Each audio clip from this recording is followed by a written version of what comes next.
Hello. അപ്പോൾ എല്ലാവരും ഊട്ടി വായോ, നമുക്കൊന്നൊരു വെറൈറ്റി ആയിട്ടുള്ള ക്രിസ്മസ് ക്രാഫ്റ്റ് കാണാം കേട്ടോ. സംഭവം പ്രത്യേകിച്ചൊന്നുമില്ല, നമ്മൾ ഒരുപാട് റീൽസിൽ കാണാറില്ലേ, ഈ പച്ച തോരണം ചുവരുമൊട്ടിച്ചിട്ട് സിക്സ് ആയിട്ട് ക്രിസ്മസ് ട്രീ ഷേപ്പിൽ. അത് നമ്മൾ ചെറുതായിട്ടൊന്ന് മാറ്റി പിടിക്കുകയാണ്. ചാർട്ട് പേപ്പർ വെച്ചിട്ട് അതിലോട്ട് ഒട്ടിക്കുന്നത്. രണ്ടുണ്ട് റീസൺ. ഒന്ന്, നമ്മുടെ ഈ ചുമരെന്ന് പറഞ്ഞു കഴിഞ്ഞാൽ വീട്ടിൽ ഒരു ഇഞ്ച് സ്ഥലം വെറുതെ കിട്ടാനില്ല കേട്ടോ. എല്ലാം നമ്മുടെ രാധൂട്ടിയുടെ കലാവിരുദ്ധകൾ നിറഞ്ഞു കവിഞ്ഞൊഴുകണ കാരണം ഒരു ഇഞ്ച് സ്ഥലം നമുക്ക് എടുക്കുന്നില്ല. ഇതേ കണ്ട കലാവിരുദ്ധകൾ 1.5 വയസ്സിൽ തുടങ്ങിയ കലാവിരുദ്ധകൾ ഉണ്ട് കേട്ടോ. മൊത്തം എല്ലാം അവിടെ തന്നെയുണ്ട് ഭദ്രമായിട്ട്.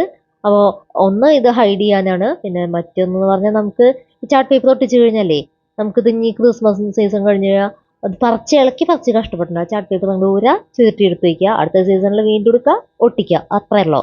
അപ്പോൾ നമുക്കിത് ഇവിടെ ഒട്ടിക്കാം കേട്ടോ. ഇന്നത്തെ ഈ കലാപരിപാടിക്ക് പല്ല്, നഖം, മുടി, കൈ, കാല് അങ്ങനെ സകലമാന ഭാഗങ്ങളും ഉപയോഗിക്കേണ്ടി വന്നിട്ടുണ്ട്. ഒരു ഇഞ്ച് സ്ഥലം വെറുതെ വിടേണ്ടി വന്നിട്ടില്ലേ. മുട്ടിയടക്കം ടൂളായിട്ടുണ്ട്. ചുമരിലോട്ട് ഇനി ചാർട്ട് പേപ്പർ ഒട്ടിച്ച് കൊടുക്കാം കേട്ടോ. ഞാൻ 2 ചാർട്ട് പേപ്പർ ഒട്ടിച്ച് കൊടുത്തിട്ടുണ്ട്. ഞാൻ ഇപ്പോൾ ഇവിടെ ഉപയോഗിക്കുന്നത് 6 ഫീറ്റിൻ്റെ 3 പച്ചത്തോരണത്തിൻ്റെ മാലയായിട്ട്. അതും ഫ്ലിപ്കാർട്ടിൽ നിന്ന് മേടിച്ചതാണ്. അത് കഴിഞ്ഞിട്ട് ടേപ്പ് നമുക്ക് ആവശ്യമുള്ള ഭാഗങ്ങളിൽ ഒട്ടിച്ചു കൊടുക്കുക. ഏകദേശം ഒരു 6 ആക്ക് ഷേപ്പിൽ വരുന്ന പോലെ. പിന്നെന്താ, കാര്യം വളരെ എളുപ്പം. ഈ പച്ച തോരണം അങ്ങോട്ട് ഒട്ടിച്ചെടുക്കുക. പറഞ്ഞപ്പോൾ എത്ര നിസ്സാരല്ലേ. എനിക്ക് അത്ര നിസ്സാരമായിരുന്നില്ല കേട്ടോ. റീൽസ് ഒക്കെ കാണുമ്പോൾ ഇത് വളരെ ഈസിയാന്ന് വെച്ചിട്ട് ഞാൻ ഇറങ്ങി പുറപ്പെട്ടത്. എനിക്ക് പല തവണ അഴിച്ചു പണിയേണ്ടി വന്നു. അപ്പോഴാട്ടെ ഇതിന്റെ ഷേപ്പ് ഒന്ന് കറക്റ്റായി കിട്ടിയത്.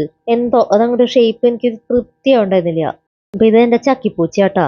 ഈ കാണുന്ന മുതലേ പുറത്തു പോകാനായിട്ട് എന്നെ വന്ന് വിളിക്കായിരുന്നു. പുറത്ത് പോകുന്നത് പ്രത്യേകിച്ച് അത്യാവശ്യം ഉണ്ടായിട്ടില്ല. പുറത്തൊരു പൂച്ചക്കുട്ടി ഉണ്ട്. അവളെ പോയിട്ട് മേട്ടാൻ വേണ്ടിയിട്ടാ, അതിനെ പഞ്ചറാക്കാൻ വേണ്ടിയിട്ടാ.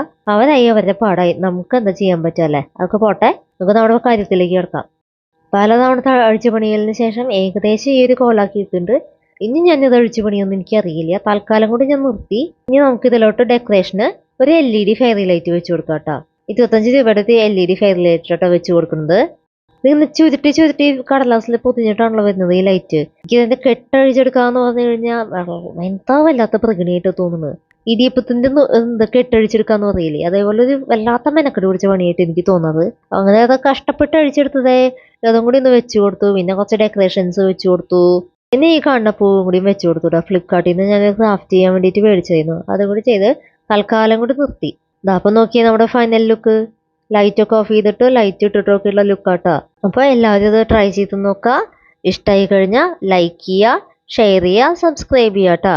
ഫോട്ടോ എടുക്കാന്ന് കണ്ടപ്പോഴേക്കും അത് കുട്ടി ഓടി വന്നിട്ട് നിൽക്കണം കേട്ടോ. അപ്പോൾ അത്രയല്ലോ. Tata, bye bye.